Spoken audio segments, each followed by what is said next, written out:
Danger might be closer than you think. Before we begin, like this video, comment where and what time you're watching from, and subscribe for more chilling stories. Now turn off the lights, get comfortable, and let's dive into the unknown. Story 1. My name is Sarah, and a few years ago, while I was studying at university, I worked the night shift at the campus library. Those were the days when my life revolved around deadlines and exams, and those long night hours were both a blessing and a curse. I liked the quiet that allowed me to study while I worked, but the solitude was sometimes oppressive. The library, with its tall shelves and elongated shadows, took on an almost gothic atmosphere at night. On one of those nights, a man appeared. It was just before midnight, and he entered the library as though it were a labyrinth of books. Polite, well-spoken, with a smile that, I thought at the time, could only belong to someone who truly appreciated literature. He introduced himself as Thomas, and that night, we discussed everything from poetry to philosophy. He had a way of speaking that made it seem like the authors were his personal friends. Thomas began to appear more frequently, always during my shift. He never borrowed. Books only engaged in conversation, asked about my classes, and sometimes helped me organize the returns. That month he started leaving tips in the coffee jar we kept at the counter.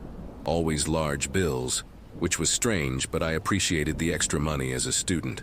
Still, there was something about him that kept me on edge, a grace that seemed out of place. Then, on a chilly autumn night, he insisted on accompanying me to my car. It was a kind gesture, but something in the tone of his voice made me hesitate. I had learned to trust my instincts, so I made up an excuse, saying a friend was waiting for me. Thomas only smiled, that smile that I no longer saw as friendly, but rather calculating. He bid me farewell, but when I reached my car, I found a note under the windshield wiper. "You shouldn't be alone," it said, written in elegant, cold handwriting. That note on my car was a turning point. That night, as I drove home, every shadow seemed to conceal an observer, and every car headlight made me jump, wondering if Thomas was following me. The next day, I reported the incident to campus security, describing Thomas and the note. They promised to increase surveillance, especially during the night shifts, but they never found anything concrete. That note seemed like a disturbing reminder that I wasn't truly alone. In the days that followed, I tried to convince myself that maybe it was just a bad attempt at flirting, a weird prank that went wrong. But the truth is, I couldn't feel at ease anymore. My nights in the library, once a refuge of tranquility, became periods of anxiety. I began my shift looking over my shoulder, and every person who entered made me jump. Thomas didn't show up again, but the feeling of being watched never left. I decided to change my routine. I asked to swap shifts with a colleague, pretending it would help me balance my studies better. But even during the day, with the library fuller and the sun shining outside, I still felt vulnerable. My eyes always searched for solitary figures, and I avoided walking past the more isolated shelves. Once paranoia sets in, it's hard to shake it off. One night, while I was studying at home, I heard knocks on the door. It was almost 11 p.m., and my heart raced. Through the peephole, I saw a male figure standing, waiting. I hesitated, held my breath, but then he turned slightly, and in the hallway light, I recognized Thomas's face. I didn't open the door. I called the police immediately and waited, trembling until they arrived. Thomas had left, but the police patrolled the area and promised to keep an eye out. After that night, things began to change. The police said they would speak to Thomas if they could locate him to understand his intentions and ensure he would leave me alone. There wasn't much they could do without a direct threat, but knowing they were aware of the situation gave me some comfort. In the following days, I doubled my precautions, always, accompanied by friends when I needed to go out at night, and avoiding being alone in public spaces. Over time, the frequency with which I thought about the incident began to decrease. With no further encounters with Thomas, and no more notes, my life slowly returned to normal. However, the tension of being watched still lingered in some corner of my mind, like a scar that itches on cold days. I continued working at the library, but now only during the day, and I never closed the place alone again. One day, while organizing books that had been returned, I found a bookmark between them. It was written in the same elegant handwriting as the note, Beware of prolonged silences. That reignited all my old insecurities. I reported the find to security, who reviewed the cameras, but nothing suspicious was observed. No one knew how the bookmark got there, and no other similar incidents occurred after that. It was then that I made the decision not only to change shifts, but to quit the job entirely. I managed to get a position at a bookstore downtown, a place that was always busy and well lit. Leaving the library was difficult, but necessary for my peace of mind. I still think about Thomas occasionally, wondering about his true intentions and what drove him to act that way. Even with a new job and environment, the feeling of surveillance took a long time to completely fade. Sometimes, while arranging the shelves at the bookstore, I would catch myself looking over my shoulder, expecting to see Thomas's familiar face among the customers. However, he never appeared. Time passed, and with it, normalcy began to replace the fear I had felt. I shared my story with a few close colleagues at the bookstore and discovered I wasn't alone in my experiences. One of them had a similar story, a not-so-secret admirer who also left notes and small gifts. Talking about it and knowing that others understood helped me overcome what I had gone through. We learned to support each other, setting up a system to ensure no one was alone when closing the store. Eventually, I became the manager of the bookstore. This gave me a new sense of purpose and control over my environment, and in a certain sense, it helped me regain the power I felt I had lost during the incidents with Thomas. Life went on, and the memories of those events became just a distant chapter of my past. I still think about why Thomas acted that way. Maybe he never understood the impact of his actions, or perhaps, in some twisted way, he thought he was being affectionate. Regardless of his reasons, I learned the importance of setting boundaries and listening to my intuition. Most importantly, I learned that even in the scariest situations, we can find the strength to move forward and turn fear into resilience. Story 2. My name is Mark, and until recently I worked the night shift at a convenience store downtown. Back then, my life was at a strange pace. I was trying to save money to go back to college, so any extra shifts meant a little more in my pocket at the end of the month. The store was in a busy area during the day, but at night, everything changed completely. The streets, normally vibrant, became dark and almost desolate, and the store turned into a small oasis of light in an area now dominated by shadows and unsettling silence. One particularly cold October night, while I was restocking the shelves in a routine-like manner, a woman entered the store. She looked visibly disturbed, with tangled hair and smudged makeup, as if she had run a marathon. "I'm being followed," she whispered almost inaudibly as she approached the counter. My first reaction was to look outside through the large windows facing the empty street. I didn't see anyone, but the urgency in her voice made me take her warning seriously. I invited her to stay inside the store while I called the police, offering her a chair and a bottle of water. While we waited, she told me that she had just left a bar a few blocks away and felt that someone was following her. Every time she looked back, she saw a figure hiding in the shadows. Now, in a well-lit and seemingly safe place, she began to calm down, but her eyes still nervously scanned the surroundings. Throughout the night, while we waited for the police to arrive, I kept noticing figures passing by the window, shadows moving too quickly to be just late-night pedestrians. A black car passed the store several times, slowing down each time. The feeling of being watched grew, and each new car that passed, or person who came close to the store, seemed to bring another wave of tension. As the night wore on, the woman seemed to get more nervous, and I couldn't shake the feeling of unease either. The delay in the police's arrival only heightened our anxiety. At one point, a dull thud against the window made us jump. It was just a plastic bag blown by the wind, but the scare showed just how on edge we were. I asked her if she wanted me to block the door until the police arrived, but she refused, saying that could provoke whoever was outside. She began to tell me more about her night, perhaps as a distraction. According to her, it all started with an argument with an ex-boyfriend at a bar, and she suspected he might be behind it. However, she hadn't seen him clearly, only felt his dark presence in the shadows. As she spoke, I kept one eye on the street, watching for any suspicious movement. About an hour after she arrived, I saw a car suddenly park in front of the store. Two men got out. They didn't look like police officers. One wore a hoodie and the other a bulky leather jacket. My heart raced, and I whispered to the woman to hide behind the counter. She obeyed immediately, her pale face lit only by the faint light from the drink. Refrigerator. The men walked up to the door and one of them tried to open it, but I had locked the door as soon as I saw them get out of the car. They began knocking on the glass, demanding I open it. "It's the police," one of them shouted, but they didn't present any badges, and something about the way they peered through the window didn't seem right. I yelled back that the police were on their way and that they should wait. They hesitated, exchanged a look, and after a few more tense moments, they returned to the car and left.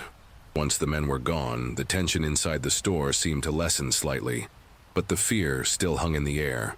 We sat in silence, listening to the distant sound of a car driving away, and then finally, we heard the sound of sirens approaching.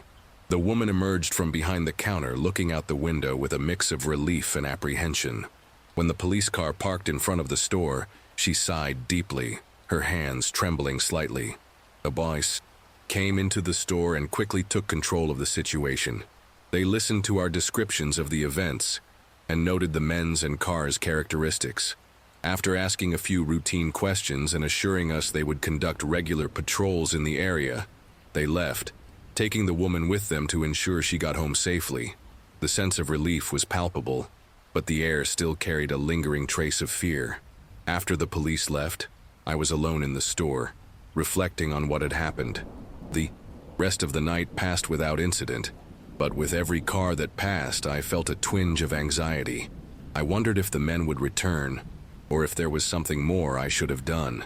In the end, I decided to review the security footage, hoping to see something useful that could assist the police or at least give me some peace of mind. The footage clearly showed the woman arriving, visibly shaken, and then the moments of tension with the men at the door. But what caught my attention, the occurrer, most was a figure that repeatedly appeared throughout the night, hiding in the shadows across the street. It was hard to see clearly, but the figure seemed to be watching the store even before the woman entered. This detail added a new layer of unease to my experience, suggesting that perhaps everything was more planned and sinister than it initially seemed. In the following days, I couldn't stop thinking about the events of that night. Despite the increased surveillance and the lack of further incidents, the sense of security I once had during my night shifts had vanished. I became constantly alert, which made my job exhausting and stressful. The convenience store, a place I had once considered simple and uncomplicated, now transformed into a scene of anxiety. I spoke to the owner about installing more cameras, and even about the possibility of having another employee with me during the night shift. He was understanding and agreed that additional security measures were necessary. Queries. Time.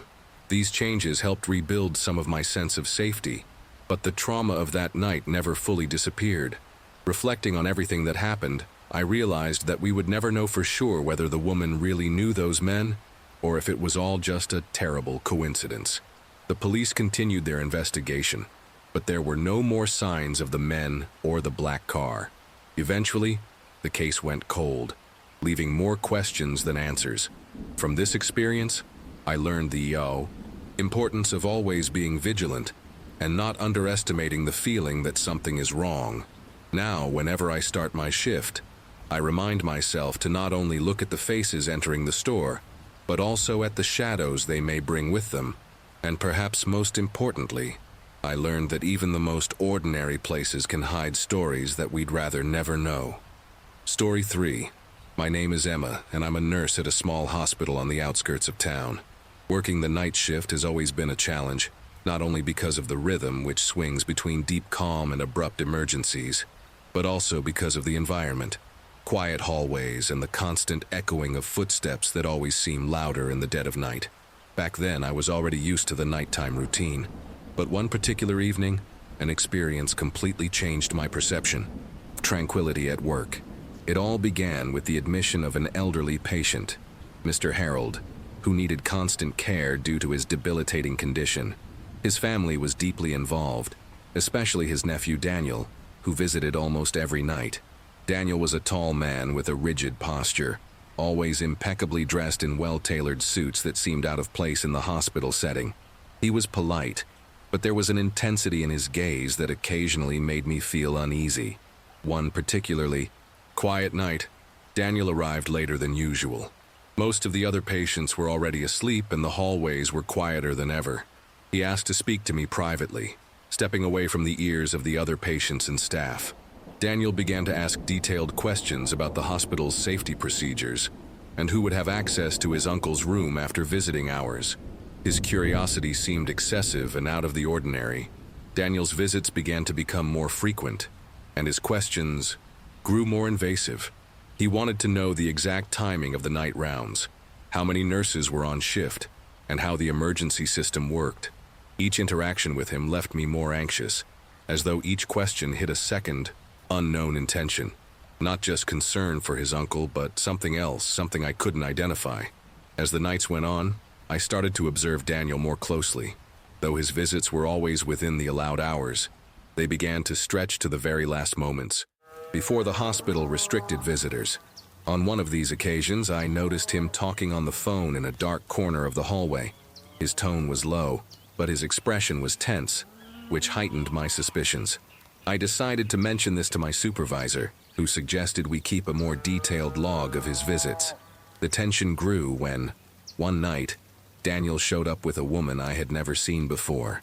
She was introduced as a family friend, but there was something in her posture and the way she avoided eye contact that unsettled me. They spent a lot of time in Mr. Harold's room, more than usual, and when they left, the woman appeared extremely agitated. Daniel, on the other hand, maintained his usual cold composure, but his eyes betrayed a certain urgency. After they left, I went to check on Mr. Harold, who seemed disturbed. He murmured something about not wanting those people around anymore. This comment alarmed me, and I immediately reported it to my superiors. It was decided that we would limit the visits to Mr. Harold, allowing only direct family members, a measure that Daniel didn't take well. He contested the decision, arguing about his rights as family. The next night, Daniel tried to enter the hospital after visiting hours. He was stopped at the entrance by security, which led to an aggressive and disproportionate reaction. This incident solidified our decision to restrict his access. He threatened legal action, claiming we were infringing on his right to care for his uncle. The atmosphere at the hospital became charged, and for the first time I felt real fear, not just for Mr. Harold's safety, but for all of us involved. The situation escalated when, during a routine inspection of Mr. Harold's room, we discovered that some of his medications had been tampered with. Though there was no concrete evidence linking Daniel to the incident, I couldn't help but associate him with what had happened. The nurses and I became even more vigilant, implementing a stricter protocol for handling and administering medications. Security was informed, and additional cameras were installed overlooking the hallway and the entrance to Mr. Harold's room. In the meantime, I did some research on Daniel. I found out that he had a history of legal disputes over inheritances and assets from deceased family members. This shed new light on his intentions and made me question his motivations even more. With this information, the hospital team became even more cautious, and I felt like a guardian, not just caring for the health of the patients, but also protecting them from less visible threats. The night everything came to a head was surprisingly calm until about an hour before my shift ended. Daniel arrived at the hospital, this time visibly shaken, demanding to see Mr. Harold. He was accompanied by two unknown men, whom he introduced as his lawyers. Despite his demands, the hospital administration stood firm, and he was not allowed to enter. The ensuing argument was tense, with Daniel claiming we were violating the patient's rights and threatening to take the case to the media. Police intervention was necessary when Daniel tried to force his way in. The officers detained him, and after a long and exhausting conversation, he was taken for questioning.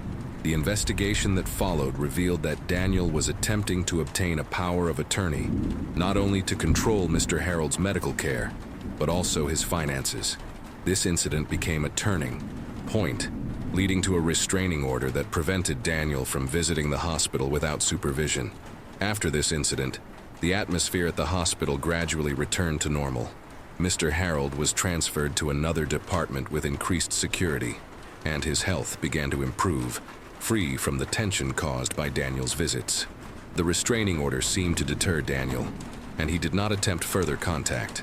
The hospital reviewed its visitation and security policies, a change that, although prompted by unfortunate circumstances, improved security for all patients. Reflecting on these events, I realize how crucial it is to remain attentive not only to the clinical aspects of nursing, but also to the social and legal factors that can affect patients. The experience taught me the importance of vigilance and proactive action when something seems out of the ordinary. It also reinforced the need to work as a team and trust my colleagues, because the safety and well-being of our patients depend on our ability to act together in adverse situations. This experience left a lasting mark on my career and the way I view the profession. I learned that sometimes the dangers don't come only from medical conditions, but from the complexities of human relationships and the hidden interests that may lie behind a facade of concern. I carry these lessons with me each shift I begin, always remembering that protecting patients goes beyond physical care. Daniel and Mr. Harold's story is a grim reminder that, in the silence of a hospital's hallways, we sometimes face challenges that are as complex as the mysteries of medicine itself. Despite everything, I feel stronger as a professional, more prepared to face any situation that may arise, and with a deeper understanding of human nature and its many facets.